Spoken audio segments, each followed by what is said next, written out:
स्वागत भी करता हूँ, शुक्रिया भी अदा करता हूँ। और जैसा कि हम अभी जान रहे हैं कि मसीह लोगों के स्वभाव गुण क्या है, यानी कि क्वालिटीज, अच्छे स्वभाव गुण मसीह लोगों के सही में उनके जीवन में किस तरह के गुण होना चाहिए और कैसे है, यानी कि क्वालिटीज क्या है, उसके बारे में हम अभी सीख रहे हैं। और उसमें से गलती 5:22 में हमने पहला प्रेम देखा और दूसरा हमने देखा आनंद। तो आनंद के बारे में चंद बातें मैंने पिछले बार कही थी, तो आज मैं उसी को थोड़ा सा आगे चलाऊंगा। और मैं आपको कहना चाहूंगा कि आनंद एक हमारा आत्मा का, मन का एक स्वभाव है। और दुनिया में लोग आनंद लेने के लिए ही दौड़ रहे हैं, ज्यादा परिश्रम कर रहे हैं, अपना धन ज्यादा से ज्यादा खर्चा कर रहे हैं, तीर्थ क्षेत्र में जाते हैं और पिकनिक में जाते हैं, पिक्चर थिएटर में जाते हैं, अच्छा भोजन करते हैं, घूमने जाते हैं। ये सारी चीजें क्यों? थोड़ा सा मानसिक तनाव, जो निराशा है, परिवार का झमेला है, और जो जीवन में आए हुए थकान है, मानसिक और शारीरिक, इसमें से थोड़ा उनको सुकून मिलना चाहिए। ये सुकून के साथ रहना चाहिए, आनंद थोड़ा सा मिलना चाहिए। इसीलिए बहुत दुनिया के लोग आज इतने कष्ट और परिश्रम कर रहे हैं। तो मेरे प्यारे भाई बहनों, आनंद नष्ट होने के, यानी कि दुखी होने के, निराश होने के, परेशान होने के बहुत सारे कारण दुनिया में है, और इसके बारे में बताना जरूरी नहीं, आप जानते हैं। तो आज मैं पवित्र शास्त्र बाइबल में से परमेश्वर किस तरह से हमारा आनंद बरकरार रखेगा और हमें जो आनंद मिलता है वो आनंद कभी नष्ट नहीं होगा। जो आनंद हमें प्रभु में मिलता है वो आनंद दुनिया की चीजों से नहीं मिला है, वो आनंद हमें प्रभु परमेश्वर से मिला है, यीशु मसीह से मिला है, जो कभी खत्म नहीं होगा। तो मसीह लोगों में ये प्रभु ने दिया हुआ वरदान है, एक आशीष है बड़ा, या हमें प्रभु यीशु मसीह ने आनंद से भर दिया है। तो मैं आपके लिए एक वचन पढ़ना चाहूंगा, तो वचन टू वचन ही बात करेंगे, और ऐसा ही अच्छा रहता है, क्योंकि ज्यादा यहाँ वहाँ की बातें न करते हुए वचन टू वचन हम क्या करना चाहिए, हमेशा वचन पढ़ के उसके ऊपर से थोड़ी बात करनी चाहिए, वचन टू वचन बात करनी चाहिए। तो फिलिप्पी की पत्री 4 अध्याय 4 वचन में, प्रभु में सदा आनंदित रहो, मैं फिर कहता हूँ आनंदित रहो। अभी ये वचन आपने बहुत बार सुना होगा और आपको ये याद भी होगा, दिल से याद भी होगा। क्या कहते हैं यहाँ पे पौलुस, क्या कह रहा है? प्रभु में आनंदित रहो, सदा आनंदित रहो, मैं फिर कहता हूँ आनंदित रहो। फिलिप्पी की कलीसिया को खत लिखते वक्त पौलुस जेल में था, बंदी गृह में था। और बंदी गृह या जेल या कारागृह कोई एक व्यक्ति की अच्छी जगह नहीं है रहने के लिए, अच्छी जगह नहीं है। यहाँ पे सुविधा कम होती है, यहाँ पे दंड पाने का या मरने का या जेल में सताव होने का बहुत ज्यादा आशंका होती है। यहाँ पे जीवन सुरक्षित नहीं रहता, जहाँ पे अपने घर में जैसी सुविधा होती वहां पे नहीं होती है। छोटा सा एक खोली, छोटी सी रूम, उसमें गंदगी, और कभी भी दंड या फटके या सताव या रिमांड, इसकी आशंका होती है, कभी भी हो सकता है, खतरा मंडराता है वहां पे। सही जगह नहीं है, कारागृह या जेल कोई सही जगह नहीं है, आराम की जगह नहीं है। यानी के जेल में या कारागृह में, बंदी गृह में मानसिक रूप से, शारीरिक रूप से प्रताड़ना होती है, प्रताड़ना होती है, जहाँ पे मनुष्य को बड़ी कष्ट उठाना पड़ता है। ऐसे हालत में रहने वाला प्रेरित पौलुस खुद कारागृह में बंद है, जेल में बंद है। हाँ, उसने कोई गुनाह नहीं किया था, चोरी नहीं की थी, मर्डर नहीं किया था। वो तो प्रभु यीशु मसीह के सुसमाचार के लिए वो वहां पे बंदी बनाया गया था। ऐसे हालत में भी पौलुस फिलिप्पी की कलीसिया को खत लिख के आनंद करने के लिए उत्साहित कर रहा है। एक व्यक्ति खुद कष्ट में है, परेशानी में है, संकट में है, दुख में है, खुद के ऊपर उसको प्रताड़ना अनुभव कर रहा है, जेल में है, बंदी गृह में है। वहां से वो कलीसिया के सारे भाई बहनों को उत्साहित कर रहा है, प्रोत्साहित कर रहा है, उनको उकसा रहा है, उनको समझा रहा है, आप प्रभु में सदा आनंदित रहो। ये कैसी विडंबना है, एक कैसी विडंबना है कि एक व्यक्ति कष्ट में है, दुख में है, खुद परेशान है, लेकिन दूसरों को आनंदित कहने के लिए कह रहा है। मैं आपको कहना चाहता हूं, जो व्यक्ति जिस अनुभव से जाएगा वही अनुभव दूसरे के सामने बयान करेगा। एक व्यक्ति जो अनुभव करता है वही दूसरों को वो अनुभव बयान करेगा। एक व्यक्ति जिसके जीवन में जो पाया है वही वो दूसरों को देगा। इसका मतलब पौलुस आनंदित है। जेल में, बंदी गृह में, कारागृह में रहने के बावजूद भी शरीर के द्वारा उसको प्रताड़ना हुई, लेकिन वो आत्मा में, हृदय में, मन में बहुत आनंदित है, बहुत आनंदित है, बहुत खुश है, बहुत तृप्त है, बहुत सुरक्षित महसूस कर रहा है। उल्लास उसके दिल में उमड़ रहा है, आनंद उमड़ रहा है। क्यों? क्योंकि प्रभु यीशु मसीह के लिए, प्रभु यीशु मसीह के सुसमाचार के लिए, प्रभु यीशु मसीह के नाम के लिए, प्रभु यीशु मसीह के सेवा के लिए वो आज कष्ट में है, परेशानी है, जेल में बंद है, उसको सता हुआ है, लेकिन वो क्या कह रहा है?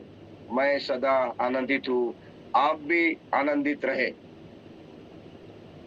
मेरे प्यारे, क्या इसमें क्या खूबी है और इसमें क्या रहस्य है कि एक व्यक्ति जेल में बंद है, दुख में है, परेशानी में है, सुरक्षित नहीं है, शायद कल उसको मारा जाएगा, दंड दिया जाएगा, पता नहीं।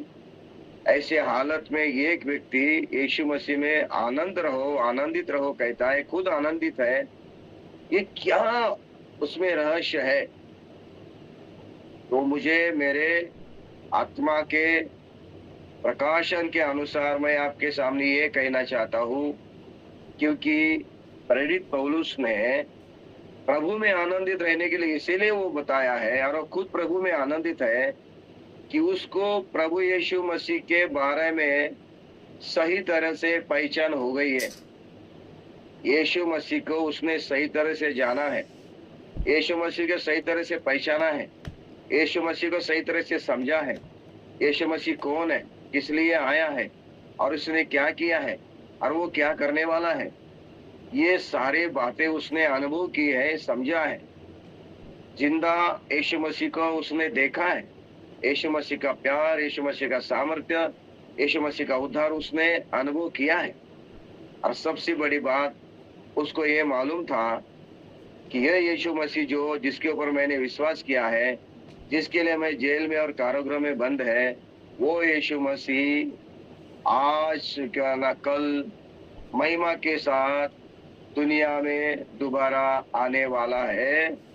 और उस यीशु मसीह ने मुझे वादा किया है कि मैं तुझे अनंत जीवन में, स्वर्ग राज्य में मेरे साथ लेके जाने वाला हूँ। ये आशा उसके अंदर है, वो विश्वास उसके अंदर है। वो अनंत जीवन के उजाले में जी रहा है। उसका मन, उसका विचार, उसका लक्ष्य एक ही है ना? दुनिया के चीजों के लिए नहीं, दुनिया के लिए नहीं, दुनिया की चीजें बटोरने के लिए नहीं। पौलुस का लक्ष्य, पौलुस का ध्यान, पौलुस की दृष्टि, पौलुस की नजर दुनिया की चीजों के ऊपर नहीं, उसकी नजर, उसकी दृष्टि स्वर्ग से महिमा के साथ आने वाले, प्रकट होने वाले सामर्थ्यशाली राजाओं का राजा प्रभु यीशु मसीह के तरफ है, स्वर्ग की चीजों के तरफ है। और वो देख रहा है, उसके लिए वहां पे एक स्वर्ग राज्य रखा है, अनंत जीवन रखा है, अच्छा वहां पे मिरास रखी है। ओ प्रेज गॉड। उस उजाले में, उस आनंद जीवन के उजाले में, वो स्वर्ग राज्य के उजाले में वो जी रहा है। उसके मन में, विचारों में एक ही दिख रहा है, यीशु मसीह आ रहा है, मैं उसके साथ जाऊंगा, आनंद जीवन में जाऊंगा, ये कष्ट से, ये दुख से, परेशानी से छुटकारा पाऊंगा।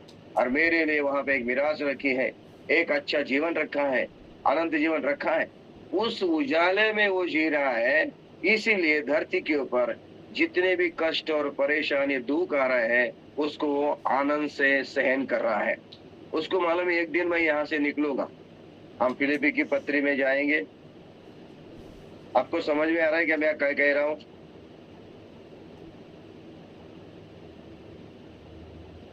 मेरे प्यारे भाई सुन रहे हैं क्या? Yes yes, hallelujah. सुन रहे, समझ में भी आ रहा है, आप अच्छे से समझा रहे हैं। यस, फिलिपी की पत्री पहला अध्याय 18 वचन। तो क्या हुआ? केवल यही, हर एक प्रकार से, चाहे बहाने से चाहे सच्चाई से, मसीह की कथा सुनाई जाती है और मैं इससे आनंदित हूँ और आनंदित रहूंगा। आमीन। और 19 वचन में वो कहता है, फिलिपी की पत्री पहला 19 वचन, क्योंकि मैं जानता हूँ कि, हालेलुया, मैं जानता हूँ कि तुम्हारी विनती के द्वारा, यीशु मसीह की आत्मा के दान के द्वारा इसका प्रतिफल मेरा उद्धार होगा। मैं तो यही हार्दिक लालसा और आशा रखता हूँ कि मैं किसी बात में लज्जित न हूँ, और जैसे मेरे प्रबल साहस के कारण मसीह की बढ़ाई मेरी देह के द्वारा सदा होती रही, वैसी अब भी हो, चाहे मैं जीवित रहूं या मर जाऊं, क्योंकि मेरे लिए जीवित रहना मसीह है और मर जाना लाभ है। यदि शरीर में जीवित रहना है मेरे काम के लिए लाभदायक है, तो मैं नहीं जानता कि किसको चुनूं, क्योंकि मैं दोनों के बीच इधर उधर लटका हूँ। जी तो चाहता है कि कुछ करके मसीह के पास जा रहा हूँ, क्योंकि यह बहुत ही अच्छा है। शरीर में रहना तुम्हारे कारण भी आवश्यक है, हालेलुया। इसीलिए कि मुझे इसका भरोसा है, अतः मैं जानता हूँ कि मैं जीवित रहूंगा, वरना तुम सबके साथ रहूंगा, जिससे तुम विश्वास में दृढ़ होते जाओ और उसमें आनंदित रहो। यहाँ पे पौलुस कह रहा है कि मैं आनंदित हूँ। क्यों आनंदित हूँ? क्योंकि मेरे पास एक जीवित आशा है। मेरे प्यारे भाई बहनों, पवित्र शास्त्र बाइबल में मसीह लोगों को, यीशु मसीह को पाना, यीशु मसीह पर विश्वास करना, उसके साथ चलना और उसको पकड़ के रखना, ये अगर करना है तो हमें क्या कारण होता है, क्या हमें उकसाता है? हमें यीशु मसीह का न छोड़े, उसके पीछे पीछे चले, उसके साथ चले, उसके ऊपर विश्वास करके रहे, कष्ट में, दुख में, परेशानी में, बीमारी भी यीशु मसीह को पकड़ के रहे, विश्वास में स्थिर रहे, प्रार्थना में स्थिर रहे, भक्ति संगति का न छोड़े। क्यों हमें करना चाहिए? इसको क्या कारण है? एक ही है, मसीह लोगों में एक जीवित आशा है, लिविंग होप, जीवित आशा है। और वो आशा क्या है?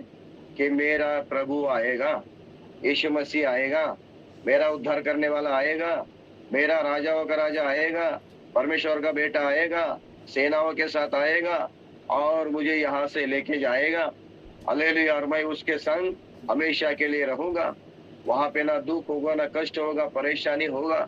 वहां पे उसके साथ मैं राज्य करूंगा, वो आनंद जीवन में जाऊंगा, हालेलुया। पाप के संगति से निकले प्रभु के संगति में जाऊंगा। Praise God.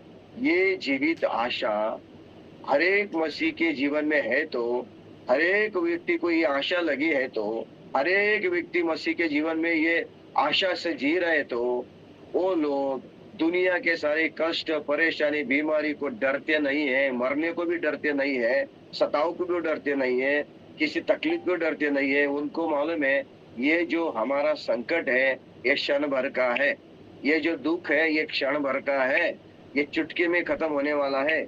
आज ना ये सारे कष्ट और परेशानी से हम निकलने वाले हैं, छुटकारा पाने वाले हैं। देखिए पौलुस कह रहा है यहाँ पे, मैं चाहे जीऊं या मरूं, मसीह के लिए जीऊं और मसीह के लिए मरूं, क्योंकि वो जानता है कि यहाँ से निकल के सीधा मसीह के पास जाऊं। ये जीवित आशा क्या आपके पास है? ये जीवित आशा आप साथ में लेके चल रहे हैं? क्या आपको ये आशा है कि आज मैं रहूंगा या न रहूंगा, लेकिन मैं एक दिन प्रभु के साथ रहूंगा, यीशु मसीह दोबारा आने वाला है उसके साथ मैं जाऊंगा।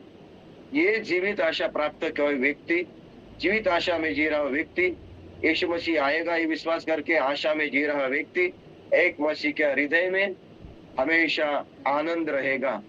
वो आनंद से उसका हृदय भरता रहेगा और वो आनंद देखना इसीलिए आनंदित रहेगा क्योंकि उसको मालूम है आज न कल मैं ऐसे जगह पे जाऊंगा, ऐसे स्थान में जाऊंगा जहाँ पे मेरे लिए स्वर्गीय स्थान रखा है, वो आनंद जीवन रखा है और सुख की जगह रखी है, जो एदेन वाटिका रखी है, परमेश्वर की संगति रखी है, पिता परमेश्वर के साथ मुझे रहना है, जहाँ पे मुझे कोई दुख और कष्ट नहीं। ये आशा लेके जीने वाला व्यक्ति, मसीह व्यक्ति के हृदय में हमेशा आनंद भरा रहता है, क्योंकि वो प्रभु में आनंदित होता है। क्योंकि प्रभु में आनंदित करने का मतलब है यीशु मसीह को मैंने पहचाना है, यीशु मसीह को जाना है, यीशु मसीह को समझा है, यीशु मसीह कौन है और क्या करने वाला है, इसके मुझे अच्छी तरह से पहचान हो गई है। इसीलिए मैं प्रभु में आनंद कर रहा हूँ, क्योंकि वही है मेरा उद्धार करने वाला, वही उसने मुझे वादा किया है कि मैं आके तुम्हें लेके जाऊंगा। इसीलिए प्रभु में हमें क्या करना है? आनंदित रहना है। Praise God. 1 थिस्सलुनीकी की किताब 4 अध्याय में हम देखेंगे, 4 अध्याय, 1 थिस्सलुनीकी की किताब 14 अध्याय में जाएंगे, 13 वचन से 13 वचन। हे भाइयों, हम नहीं चाहते कि तुम उनके विषय में जो सोते हैं अज्ञानी रहो। ऐसा न हो कि तुम दूसरों के समान शोक करो जिन्हें आशा नहीं है। अभी ये जो अध्याय है, ये जो वचन है, ये शव संस्कार के समय पढ़ाया जाता है। यानी कि जब एक मसीह व्यक्ति इस दुनिया से शरीर को छोड़ चला जाता है, उसका जो मंडप रूपी जो डेरा है तात्कालिक वो छोड़ चला जाता है, उसको अंतिम विदाई के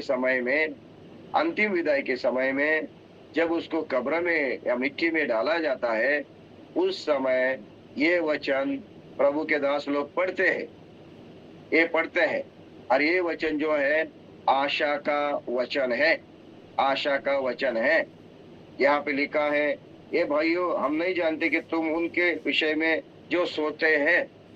अभी यहाँ पे प्रेरित पौलुस ये समझा रहा है कि जो मसीह लोग होते हैं, उद्धार पाए हैं, नया जीवन पाए हैं, जीवन पाए हैं, यीशु मसीह के द्वारा पाप क्षमा पाए हैं, परमेश्वर के साथ जिलाए गए हैं, पाप से शैतान से छुटकारा पाए हैं, ऐसे जो मसीह लोग हैं, वो लोग जब ये धरती के जीवन को खत्म करते हैं या धरती पर आंखें बंद करते हैं या अपने शरीर को धरती पर छोड़ चले जाते हैं, उन लोगों को मृत्यु को मरा नहीं कहते। ये मर गया, वो व्यक्ति मर गया, ऐसा नहीं कहते। उसको कहते हैं वो मसीह में सो गया, ऐसे कहते हैं, मसीह में सो गया। हम कभी भी मसीह व्यक्ति जब मरता है ना, उसका मृत्यु होता है, तो उसको मर गया ऐसा नहीं कहते। हमें कहते हैं कि सो गया, मसीह में सो गया। हालेलुया, मसीह में सो गया। यानी कि जब हम रात को सोते हैं तो सुबह उठते हैं, जब रात को सोते हैं, गहरी नींद में जाते हैं, तो सुबह हमारी आंखें खुलती है और हम वापस क्या है, जाग जाते हैं। वैसा ही मसीह लोगों का होने वाला है। किनका? सारे मसीह का नहीं होगा, सब मसीह का नहीं होगा, सब नहीं उठेंगे। जिनको आशा है, जीवित आशा लेके जी रहे हैं, यीशु मसीह में मैं जी उठूंगा। यीशु मसीह जैसा मरा और गाड़ा गया, जिंदा हुआ, वैसा ही मैं भी यीशु मसीह में एक दिन जलाया जाऊंगा। उसके साथ मैं हालेलुया हमेशा के लिए रहूंगा। ये जीवित आशा और विश्वास रखने वाला मसीह व्यक्ति जो है, वो व्यक्ति मसीह में सोता है। जब वो धरती के ऊपर आंखें बंद करता है तो स्वर्ग में उसकी आंखें खुल जाती हैं। धरती के ऊपर उसकी यात्रा खत्म होती है और सही जीवन की यात्रा स्वर्ग के तरफ शुरू हो जाती है। हालेलुया, आप लोग मेरी बात सुन रहे हैं क्या? मसीह लोगों का जीवन की यात्रा कब्र में खत्म नहीं होती, मिट्टी में खत्म नहीं होती। प्रेज़ गॉड, वहां पे उसकी जीवन की यात्रा खत्म नहीं होती। वहां पे जीवन का सफर वो कब्र में खत्म नहीं होता। उसका जीवन का सच्चा सफर तो कब्र के बाद शुरू हो जाता है। हालेलुया। जो देखो, मसीह लोगों के लिए मृत्यु जो है वो मृत्यु संकट या मृत्यु परेशानी या मृत्यु बोझ या मृत्यु एक बड़ा संकट नहीं है, दुख नहीं है। मसीह लोगों की मृत्यु तो एक दरवाजा है, एक द्वार है। मृत्यु हमारे लिए एक द्वार है। ये धरती के जीवन छोड़ने के बाद ही, शरीर को छोड़ने के बाद ही एक द्वार है। वो उस द्वार हमारे लिए खुला है, जिसके द्वारा हम क्या करते हैं? स्वर्ग राज्य में प्रवेश करते हैं। लेकिन जिन लोगों को यहाँ पे कहता है, उन लोगों के समान मत रहो जिनको आशा नहीं है। इसीलिए जो व्यक्ति यीशु मसीह में सो जाता है, आखिरी सांस लेता है, उस व्यक्ति के लिए चाहे हमारा भाई हो, माता हो, परिवार का सदस्य हो या मित्र हो या कोई प्रभु का दास हो, हम उसके लिए ज्यादा शोक नहीं करते। थोड़े पर रोते हैं, आंसू बहाते हैं, लेकिन शोक जो है, रोना और शोक करना, इसमें फर्क है। आप रोते हैं, बाहर से दिखाते हैं, आंसू दिखाते हैं, थोड़ा दुखी हो जाते हैं, लेकिन अंदर से आप क्या करते हैं? शोक नहीं होते हैं। अंदर से आपके अंदर आनंद होता है कि मेरा प्यारा भाई, मेरा माँ, मेरी बाप और मेरा मित्र, हमारा सेवक मेरे पहले प्रभु को मिलने चला गया है, प्रभु में सो गया है। प्रभु का रास्ता उसने परमेश्वर के स्वर्ग राज्य का रास्ता पकड़ा है। उसकी जीवन की यात्रा प्रभु के तरफ शुरू हो गई है ना? ये हृदय में मेरे वो विचार और वो आशा के वजह से मैं उस व्यक्ति के लिए ज्यादा शोक नहीं करता। मुझे उल्टा आनंद होता है कि हमारा प्रिय व्यक्ति मेरे से पहले प्रभु के तरफ जा रहा है। आप लोग मेरी बात सुन रहे हैं क्या? Yes. यस। लोगों को अच्छा नहीं लग रहा है, लोगों को अच्छा नहीं लगता। मृत्यु आए, मृत्यु आए, मृत्यु आए। किसी ने कहा है, एक बड़े संत ने कहा है कि इतना स्वर्ग है, स्वर्ग इतना अच्छा है, स्वर्ग में इतना सुख है, स्वर्ग में इतना अनंत जीवन है, और स्वर्ग में मरने के बाद हम स्वर्ग में जाएंगे और वहां पे दुख नहीं, कष्ट नहीं, वहां पे परेशानी नहीं, वहां पे कमाना नहीं, उसका काम नहीं, परिश्रम नहीं। अगर ऐसा है तो आप इधर क्यों समय बिता रहे हैं? क्यों समय बिता रहे? जाओ ना स्वर्ग में जल्दी। ऐसे एक संत ने कहा, सवाल पूछा था, इतना अच्छा स्वर्ग है, इतना अच्छा स्वर्ग है, मरने के बाद स्वर्ग में जाएंगे तो इधर क्यों घूम रहे हैं, भटक रहे क्यों? जाओ उधर फिर जल्दी। ऐसा वो कह रहा था। सही है उसकी बात ना। अगर स्वर्ग इतने अच्छा है, स्वर्ग हमारे लिए रखा है, आनंद जीवन वहां पे है, परमेश्वर के संगति में रहना है, तो इधर रह के क्या करेंगे? चले जाएंगे। इसीलिए मसीह लोग जो है कभी आत्महत्या नहीं करते। यानी कि नेचुरल डेथ होनी चाहिए, नेचुरल मृत्यु होना चाहिए। खुद के जीवन को खत्म करने का अधिकार परमेश्वर ने नहीं दिया। इसे मसीह लोग कभी भी अपने जीवन को खत्म नहीं करते हैं। कुदरती मृत्यु आनी चाहिए, चाहे बीमारी हो, शरीर में बाधा हो, व्याधि हो, चाहे शरीर में तकलीफ हो, परेशानी हो, शायद शरीर में अच्छा जीवन न हो, तो भी हम क्या करते हैं? उसको लेके जीते हैं, क्योंकि हमें प्रभु ने कृपा दी है, अनुग्रह दिया है, हमें ताकत दी उसको सहने के लिए। और क्यों हम सहते हैं? क्यों हम कष्ट को, परेशानी को, दुख को उठाते सहते हैं? क्यों हम आनंदित रहते हैं? क्यों यीशु मसीह को पकड़े हैं?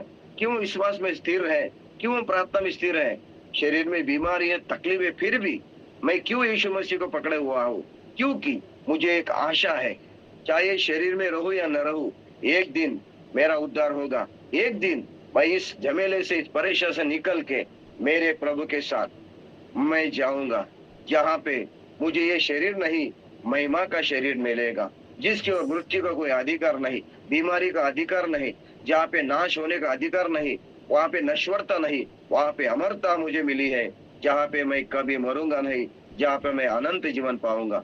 ये आशा मेरे अंदर है, ये जीवित विश्वास मेरे अंदर है, ये प्रभु यीशु मसीह मेरे अंदर है, जो जीवित हुआ है, जो आने वाला है। इसे मैं प्रभु में क्या करता हूँ, आनंदित हूँ, मेरे अंदर जीवित आशा है, इसीलिए दुनिया के सारे कष्ट को, परेशानी को मैं आनंद से झेलता हूँ, सहता हूँ। उसके बारे में मुझे कोई चिंता नहीं है, मुझे उसके लिए कोई परेशानी नहीं है।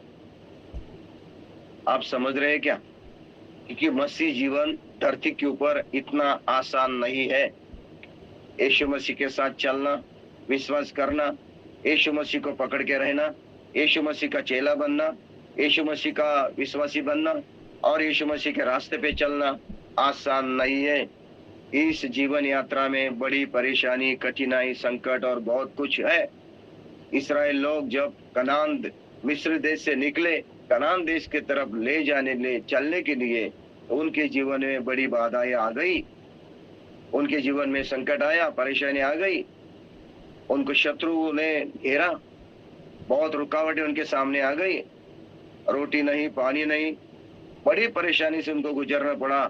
लेकिन उनको मालूम नहीं था, आज हम 40 साल तक इस मरुभूमि में, रेगिस्तान में घूम रहे, बिना पानी के, बिना रोटी के, और बाबरा सामने शत्रु आ रहे हैं।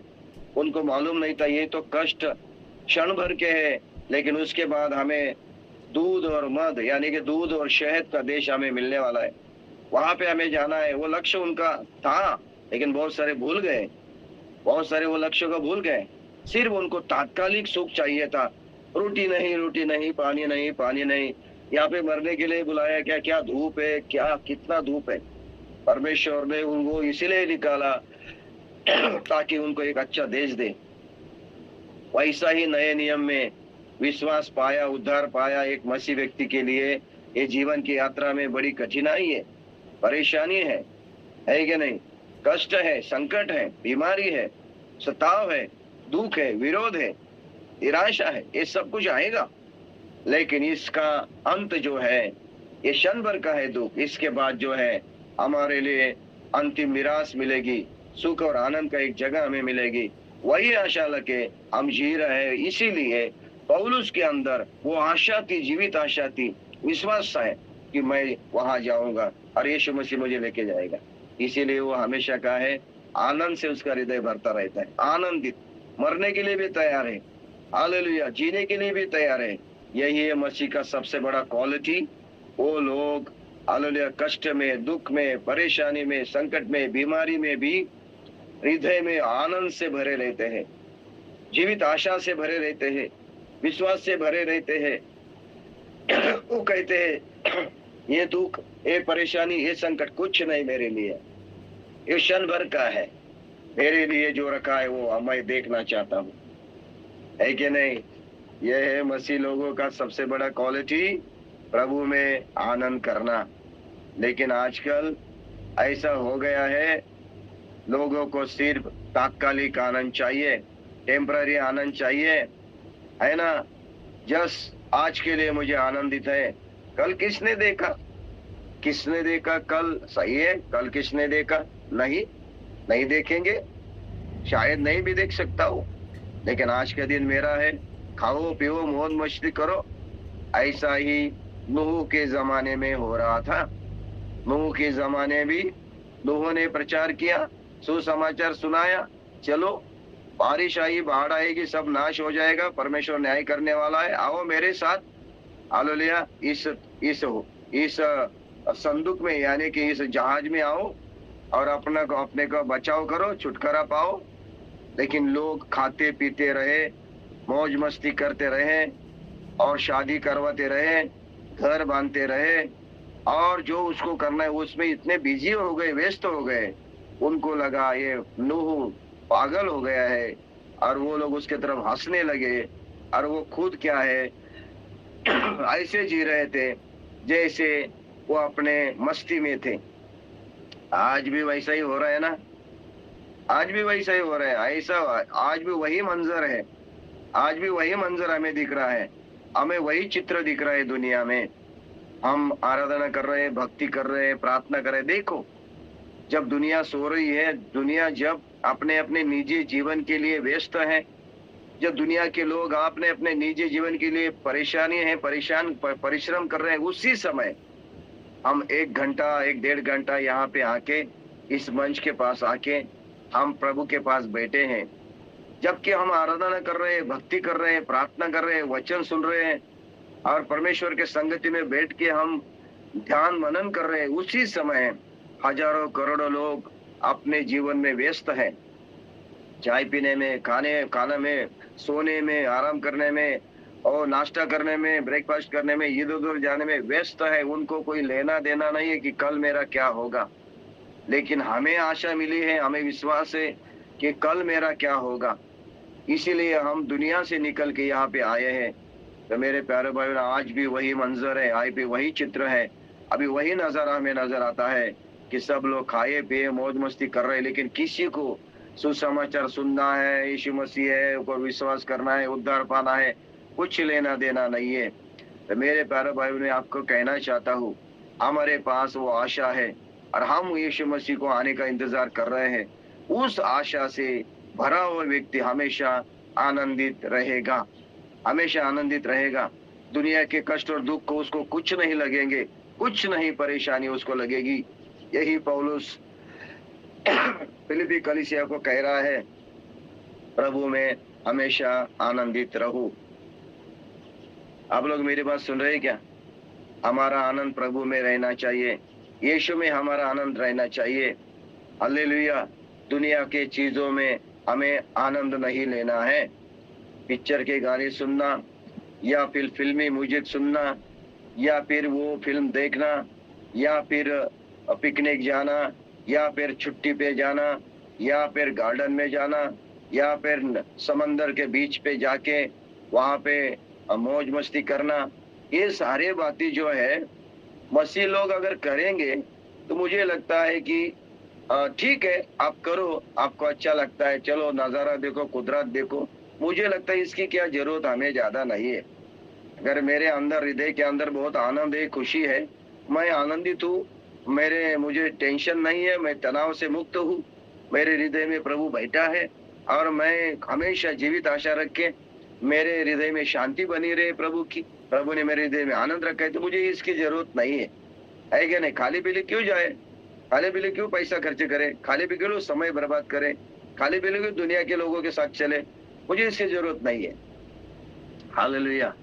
बीच में जाए, समुद्र के बीच में जाए, वहां पे नहाए और वहां पे मौज मस्ती करे, ऐसा मुझे जरूरत नहीं लगती, उसकी जरूरत मुझे नहीं लगती। क्यों करे, क्यों करे? हाँ देखिए, परमेश्वर ने सृष्टि बनाई, अच्छी बनाई, उसको देखो, उसका आनंद करो, उसको लुत्फ उठाओ, ठीक है, प्रेज गॉड जीसस। लेकिन मुझे आनंद लेने के लिए, मुझे खुश रहने के लिए, मुझे शांति पाने के लिए, मुझे तनाव से मुक्त होने के लिए, मेरे जीवन में परेशानी से मुक्त होने के लिए इस चीजों का सहारा मुझे लेने की जरूरत नहीं है, क्योंकि मैं प्रभु में खुश हूँ, प्रभु में मैं आनंदित हूँ, प्रभु यीशु मसीह में मैं क्या संतुष्ट हूँ, क्योंकि उसने मुझे जीवन दिया, मुझे उद्धार दिया, पाप की क्षमा दी और उसने वादा भी किया वो आने वाला है, लेके जाने वाला है। इस विश्वास और आशा की वजह से मुझे बाकी दुनिया की चीजों में आनंद लेने की जरूरत नहीं है, वो आनंद मुझे नहीं चाहिए।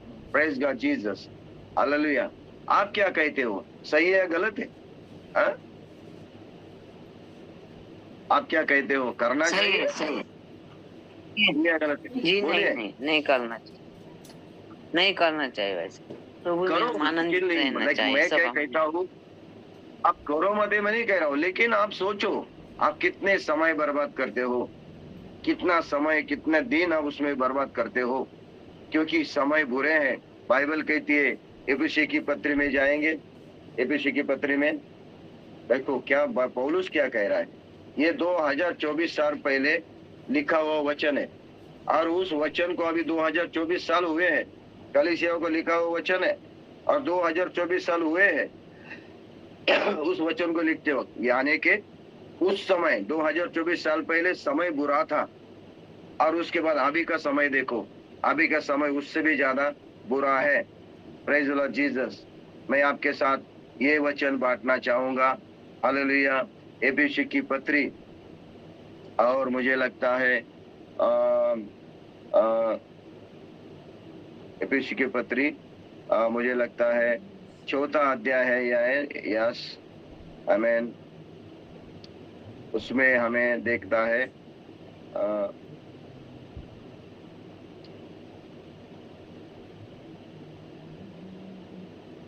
उसमें लिखा है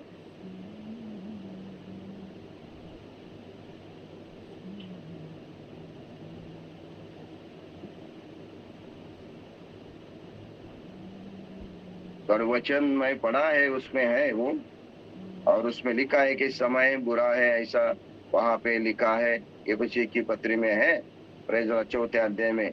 ओके, चलो मिल जाएगा तो मैं आपको बताऊंगा। प्रभु को धन्यवाद हो, मसीह के तो महिमा हो। प्रेज द लॉर्ड, आमीन। 4था अध्याय में लिखा है, आमीन। मैं आपके लिए जरूर वो वचन मिलने के बाद आपको मैं पढ़ूंगा। 4थे अध्याय में ही लिखा है, प्रेज द लॉर्ड जीसस, इस समय बुरा है। आमीन। प्रभु को धन्यवाद हो। प्रेज द लॉर्ड जीसस, आमीन।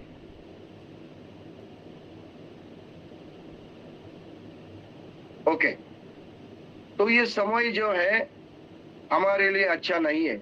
ये दुनिया, ये समय, ये अंतिम युग अच्छा नहीं है, क्योंकि ये बहुत ही खतरनाक है, बुराई से भरा है, कहीं भी अच्छाई नहीं नजर आ रही है, जगह जगह पे परेशानी है, लड़ाई है, भ्रष्टाचार है, पाप बढ़ता जा रहा है, लोगों का प्यार खत्म होते जाता है।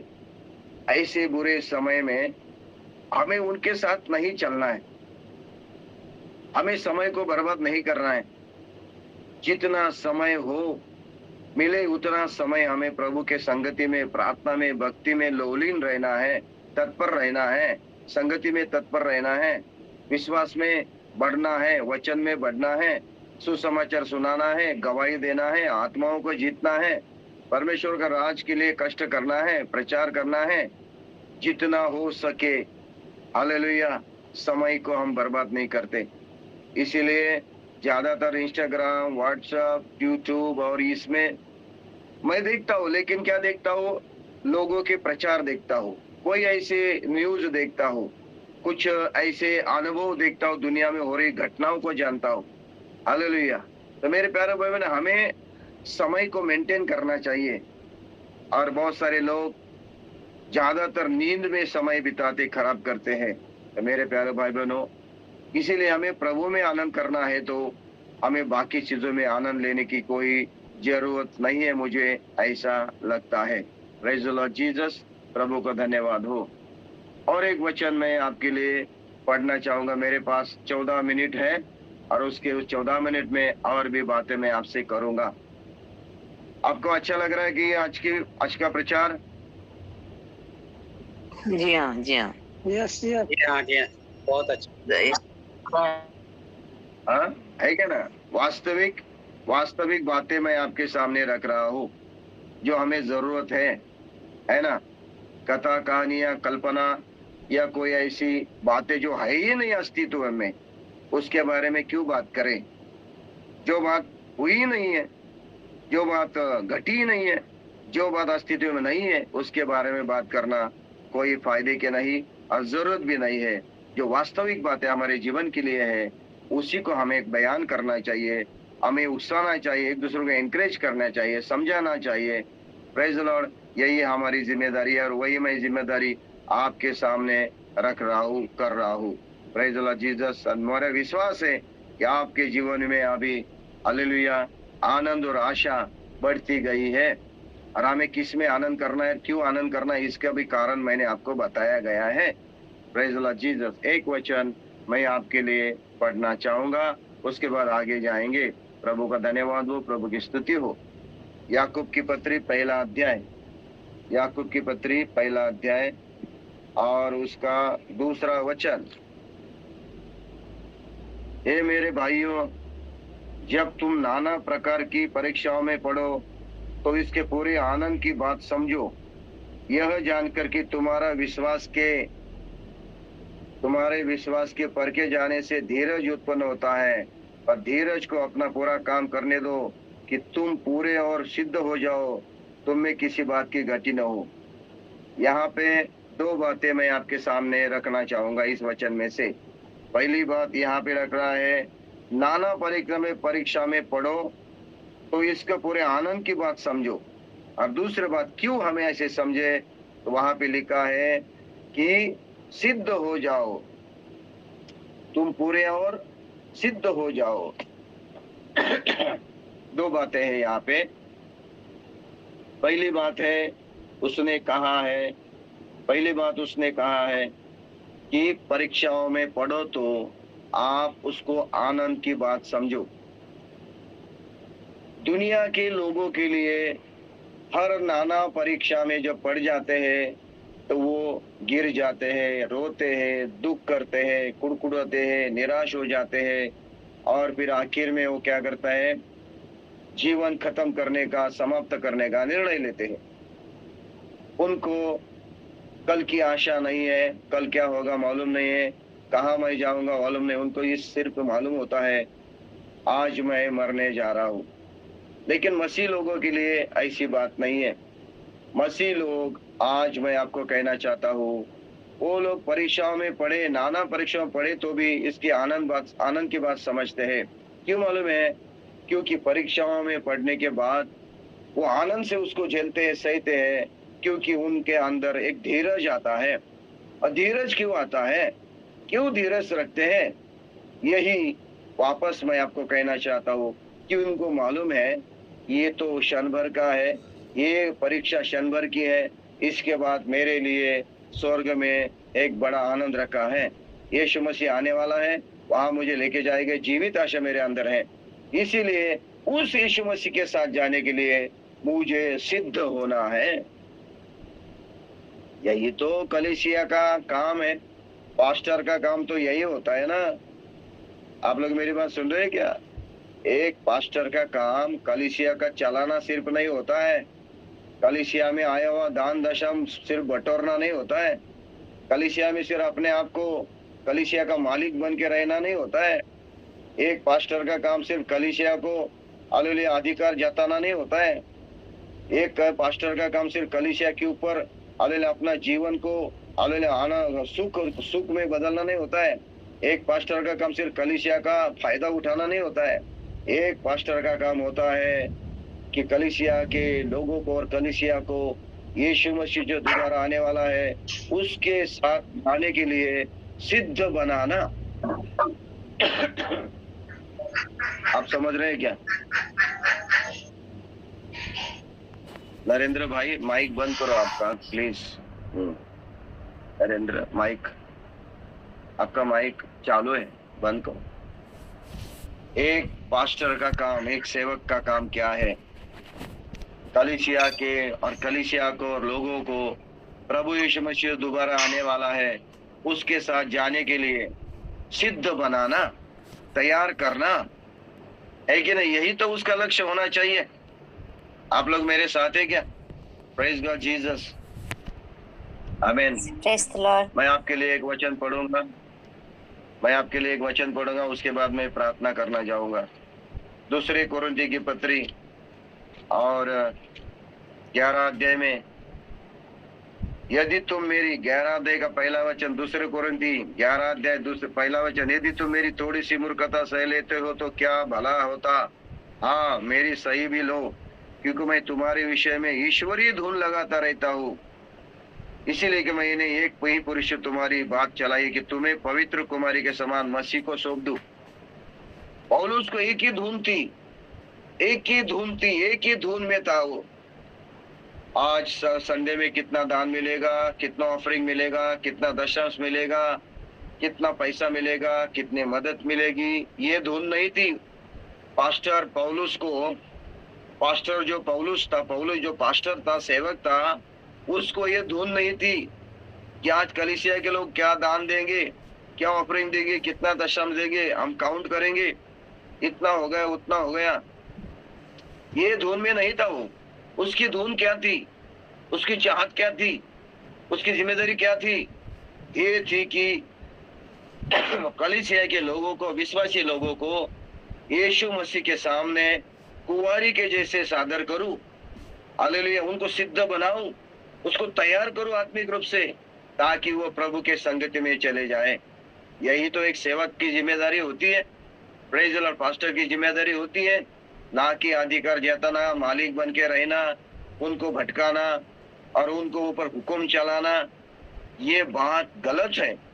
एक पास्टर के लिए ये बात गलत है, जो अपने सिर्फ स्वार्थ के लिए, अपने सिर्फ निजी प्रतिष्ठा के लिए, अपने निजी कामों के लिए, निजी जीवन के लिए वो क्या करता है, कलीसिया का इस्तेमाल करता है, कलीसिया का दान धर्म का इस्तेमाल करता है, लोगों का इस्तेमाल करता है, लेकिन उसको उनके लिए बोझ नहीं है, उनके लिए भार नहीं है, उनके लिए दिल के अंदर एक धूल नहीं है, उनके दिल के अंदर एक आशा नहीं है। ऐसा व्यक्ति पास्टर कलीसिया के लोगों को भटकाता है। ऐसा व्यक्ति ज्यादा दिन नहीं रहेगा, ऐसे से उसकी सेवा खत्म हो जाएगी और प्रभु उसके जगह पे दूसरे को लाएगा। आप समझ रहे हैं क्या? Praise the lord Jesus. Yes, praise the Lord. ऐसे प्रभु के सेवक को, ऐसे प्रभु के दास को, ऐसे पास्टर को खोजो जो ऐसी धूम लगा के ऐसा निस्वार्थ सेवा करता है, ऐसी सेवा में खड़ा है, जिसकी सब एक ही आशा है, ये सारे जो मेरे सामने झुंड है, भेड़े हैं, उनका नाश न हो तो उनका उद्धार हो और प्रभु के साथ चले जाए। ये धुन में रहने वाला पास्टर सही व्यक्ति है। वो किसी के लिए, पैसे के लिए, दान के लिए, अपने निजी प्रतिष्ठा के लिए, निजी काम के लिए कभी नहीं जिएगा, सिर्फ वो लोगों को सिद्ध बनाने के लिए जिएगा। यही याकूब भी कहता है, पौलुस भी कहता है। आइए हम प्रार्थना में जाएंगे। क्या आपके पास्टर, आपके सेवक, आपको, आपका चरवाहा, हालेलुया, आपको संभालने वाला रखवाला, क्या ये धुन में बना है? क्या उसका उद्देश्य यही है सेवा करने का? क्या वो चाहता है कि आप दान दशम दे और मौज मस्ती में रहूं और अपने घर में सो जाओ? हालेलुया, ऐसा अगर कोई है, उस व्यक्ति को हटा दो, उसको हटा दो, या तो उससे बाहर निकल जाओ। हालेलुया। ऐसे व्यक्ति के साथ जाना बोलने से अपने आत्माओं का नाश करवा लेना है। ऐसे व्यक्ति के पास जाना बोलने से अपने विश्वास को, अपने प्रार्थना को, अपने भक्ति को खत्म करना है। क्योंकि जो चरवाहा सिर्फ अपने निजी जीवन के लिए, प्रतिष्ठा के लिए, सिर्फ दान धर्म के लिए, हुकुम करने के लिए, मालिक बनने के लिए तैयार है, लेकिन कलीसिया के लोगों को ध्यान नहीं देता, उनको समझाता नहीं, उकसाता नहीं, उनको उत्साहित नहीं करता, उनको तैयार नहीं करता, उनको मौका नहीं देता, उनके आत्मिक जीवन को बढ़ने के लिए काम नहीं करता, ऐसा व्यक्ति कुछ काम का नहीं है। मैं ये आपको सलाह दे रहा हूँ, प्रेज द लॉर्ड जीसस, ऐसे वहां से हटना चाहिए। मैं आपको कहना चाहता हूँ, सही है क्या नहीं? उसका कोई फायदा नहीं। आप लोग मेरी बात सुन रहे हैं क्या? जी सुन रहे बोलो कुछ। सही बात है जो आप बता रहे, सही बात, सही है क्या नहीं? हाँ जी, Yes. जी सही है। जिस पास्टर का लक्ष्य सिर्फ दान दशम के तरफ है, जिसका सिर्फ प्रतिष्ठा के तरफ है, हुक्म चलाना, मालिक बन के रहना, जिसका लक्ष्य सिर्फ क्या है, लोगों से फायदा उठाना, इसका उसका लक्ष्य सिर्फ यही है, और लोगों को सिद्ध बनाना और कुंवारी के जैसे प्रभु के सामने सौंपना, ये नहीं है, उसके साथ जाके क्या फायदा? Praise the Lord. तो आइए प्रार्थना करेंगे। मैंने आपको विषय बताया क्या? आनंद में रहो। प्रेरित पौलुस खुद जेल में है, खुद कष्ट में है, खुद संकट में है, खुद परेशानी में है, और दूसरों को आनंद की बात बताता है, दूसरों को आनंद करने के लिए उकसाता है। क्या ऐसा सेवक हमें होना चाहिए? खुद कष्ट में, परेशानी में, दुख में होने के बावजूद अपने बच्चों का, अपने भेड़ का, अपने झुंड का आनंद की बात सोच रहा है। प्रभु में आनंदित करो। आइए, एक जीवित आशा हमारे अंदर है, यीशु मसीह आने वाला है। चाहे मैं जीव या मरूं, प्रभु के लिए। यहाँ से मरूंगा तो मैं प्रभु सी के पास सीधा जाऊंगा, यही हमारी आशा है। इसीलिए हम आनंदित होते हैं, और आनंद पाने का यही सबसे बड़ा तरीका है, क्योंकि मैं दुनिया की चीजों में नहीं, प्रभु में आनंद करता हूँ, क्योंकि वो आने वाला है, मुझे लेके जाने वाला है। आइए हम प्रार्थना करेंगे, प्रभु को धन्यवाद देंगे। प्रभु के आत्मा अपना जीवन सौंपेंगे। प्रभु आपको आशीष करे, आपको सहायता करे, आपको ताकत और बल दे।